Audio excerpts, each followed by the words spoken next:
بسم اللہ الرحمن الرحیم۔ السلام علیکم ورحمۃ اللہ وبرکاتہ۔ پیارے دوستو، کیا نماز عصر کا وقت ایک مثل پر شروع ہوتا ہے یا دو مثل پر؟ مختلف احادیث میں بظاہر اختلاف کیوں نظر آتا ہے؟ کیا ان سب میں تطبیق ممکن ہے؟ آئیے صحیح احادیث اور ائمہ کے اقوال کی روشنی میں اس اہم مسئلے کو سمجھتے ہیں۔ مختلف احادیث میں تطبیق۔ پچھلے اوراق میں ایک حدیث ذکر کی گئی ہے جس کی روح سے غروب آفتاب کے قریب تک تاخیر کر کے ادا کی جانے والی نماز کو منافق کی نماز قرار دیا گیا ہے، اور اس کے بعد چند اور احادیث بھی ذکر کی گئی ہیں جن میں منقول ہے کہ نبی اکرم صلی اللہ علیہ وسلم جلدی نماز عصر پڑھا کرتے تھے، اور ان میں سے پہلے کی احادیث میں سے ایک میں نماز عصر کا آخری وقت کسی چیز کے سائے کا دو مثل ہو جانا مذکور ہوا ہے۔ ایک دوسری روایت میں سورج کے زرد ہو جانے تک، اور تیسری روایت میں سورج کا ایک کھونا ڈوبنے تک، اور ایک چوتھی روایت میں غروب آفتاب سے پہلے پہلے کم از کم ایک رکعت پڑھ لینے تک ہے۔ ان متعدد روایات میں مذکور مختلف تین شکلوں کا امکان ہے۔ نمبر ایک، پہلی یہ کہ بعض کو ناسخ اور بعض دیگر کو منسوخ مانا جائے، مگر یہ شکل صرف اس صورت میں اپنائی جا سکتی ہے جبکہ مختلف احادیث میں مطابقت ممکن نہ ہو، اور یہاں مطابقت ممکن ہے۔ نمبر دو، دوسری شکل یہ ہے کہ بعض احادیث کو راجح اور بعض دوسری احادیث کو مرجوح قرار دیا جائے، لیکن اس کی بھی یہاں ضرورت نہیں، بلکہ اس سے بھی اولا یہ ہے کہ ان احادیث میں مطابقت پیدا کی جائے۔ نمبر تین، اور یہ تیسری شکل ممکن بھی ہے بلکہ اس کے بغیر کوئی چارہ بھی نہیں، اور وہ یوں ہے کہ حدیث جبرائیل علیہ السلام جس میں عصر کا وقت کسی چیز کا سایہ ایک مثل ہو جانے سے لے کر دو مثل ہو جانے تک بیان ہوا ہے، اس میں صرف وقت اختیار کا ذکر آیا ہے۔ اس حدیث میں وقت جواز اور وقت اضطرار یا مجبوری سب کا استیعاب نہیں کیا گیا۔ اس جمع و تطبیق کی تائید اس حدیث سے بھی ہوتی ہے جس میں آخری وقت کی نماز کو منافق کی نماز کہا گیا ہے، جبکہ وہ معذور و مجبور نہ ہو، لیکن معذوری اور مجبوری والے کی نماز ایک رکعت پڑھ سکے تو گویا جو شخص معذور و مجبور ہو اس کے لیے تو نماز عصر کا وقت اس حد تک ہے، اور ایسا نہیں، اس کے لیے وقت صرف کسی چیز کے سائے کے دو مثل ہو جانے تک ہی ہے، جبکہ سورج ابھی سفید اور شفاف ہو، اور اگر وہ بلا عذر ہی اسے سورج کے زرد ہونے تک یا اس سے بھی بعد تک مؤخر کر دے گا تو پھر وہ منافق کی نماز ہو جائے گی۔ اسی قسم کی مطابقت امام نووی رحمہ اللہ نے صحیح مسلم شریف کی شرح میں بھی ذکر کی ہے۔ وہ فرماتے ہیں کہ ہمارے اصحاب کے نزدیک نماز عصر کے 5 اوقات ہیں۔ نمبر ایک، وقت فضیلت جو نماز عصر کا اول وقت ہے۔ نمبر دو، وقت اختیار جو کسی چیز کا سایہ دگنا ہو جانے تک ہے۔ نمبر تین، وقت جواز بلا کراہت جو سورج کے زرد پڑ جانے سے پہلے پہلے تک ہے۔ نمبر چار، جواز مال کراہا جو سورج زرد پڑ جانے سے لے کر غروب آفتاب تک ہے۔ نمبر پانچ، وقت عذر، یہ وقت اس شخص کے لیے ہے جو سفر یا بارش کے عذر کی بیان پر نماز ظہر و عصر کو جمع کر کے ادا کرنا چاہے، جبکہ جمع تقدیم ہوگی کہ نماز عصر کو مقدم کر کے، یعنی اس کے وقت سے پہلے نماز ظہر کے ساتھ اسی کے وقت میں اسے ادا کیا جائے۔ ان 5 اوقات میں نماز ادا ہوگی، اگر ان میں سے کوئی بھی نہ ہو بلکہ سورج غروب ہو گیا ہو تو پھر وہ قضا ہوگی۔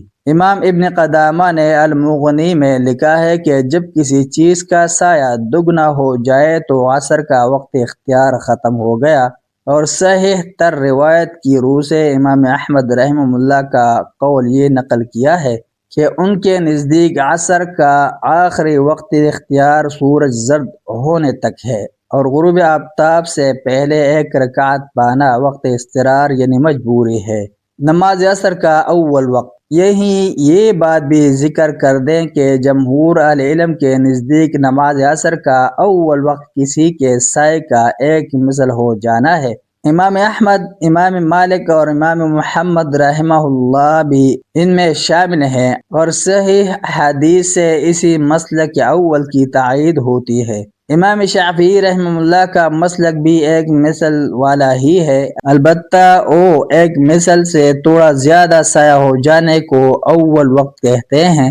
قاضی ابو یوسف جو امام ابو حنیفہ رحمہ اللہ کے معروف اور ارشد تلامذہ میں سے ہے، ان کا مسلک بھی جمہور والا ہی ہے، اور ایک روایت کے مطابق تو خود امام صاحب رحمہ اللہ کا بھی یہی مسلک ہے، لیکن مشہور روایت کی روح سے امام صاحب کا مسلک یہ ہے کہ عصر کا وقت اس وقت شروع ہوتا ہے جب کسی چیز کا سایہ اس سے دگنا ہو جائے۔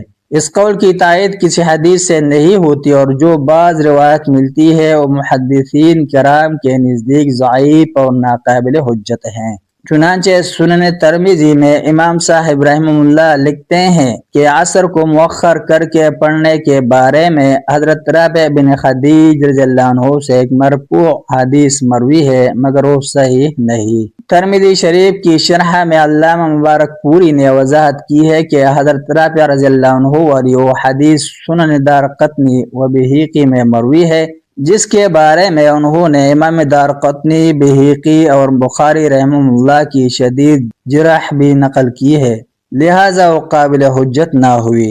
امام محمد رحمہ اللہ نے موطا میں لکھا ہے کہ ہمارے نزدیک عصر کو مؤخر کر کے پڑھنا جلدی پڑھنے سے افضل ہے، جبکہ سورج ابھی سفید و شفاف ہو اور اس میں زردی داخل نہ ہوئی ہو۔ عام آثار میں یہی آیا ہے، اور امام ابو حنیفہ رحمہ اللہ کا بھی یہی مسلک ہے۔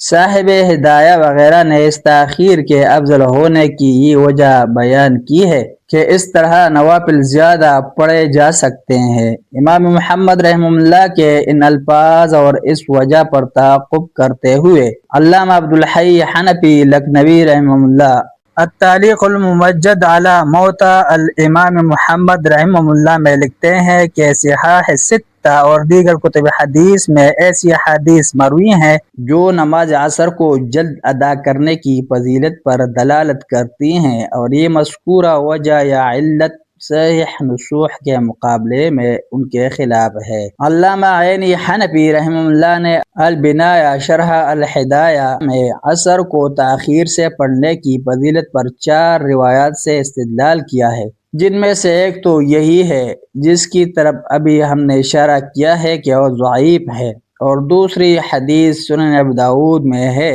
جس میں حضرت ثوبان رضی اللہ عنہ کا بیان ہے کہ نبی اکرم صلی اللہ علیہ وسلم کے پاس وہ مدینے میں آئے تو آپ صلی اللہ علیہ وسلم تاخیر سے نماز عصر پڑھتے تھے، جبکہ اس حدیث کے ایک راوی یزید کو التقریب، الخلاصہ اور میزان الاعتدال میں مجہول کہا گیا ہے، لہذا یہ حدیث ضعیف اور ناقابل استدلال ہے۔ تیسری حدیث سنن ترمذی میں ام المؤمنین حضرت ام سلمہ رضی اللہ عنہا سے مروی ہے۔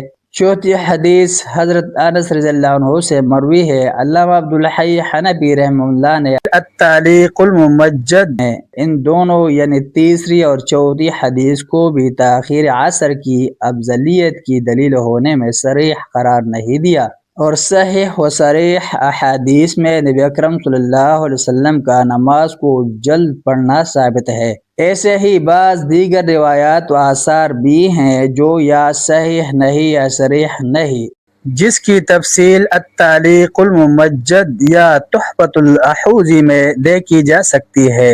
ملتے ہیں کہ نئی ویڈیو کے ساتھ، جزاکم اللہ خیرہ، السلام علیکم ورحمۃ اللہ وبرکاتہ۔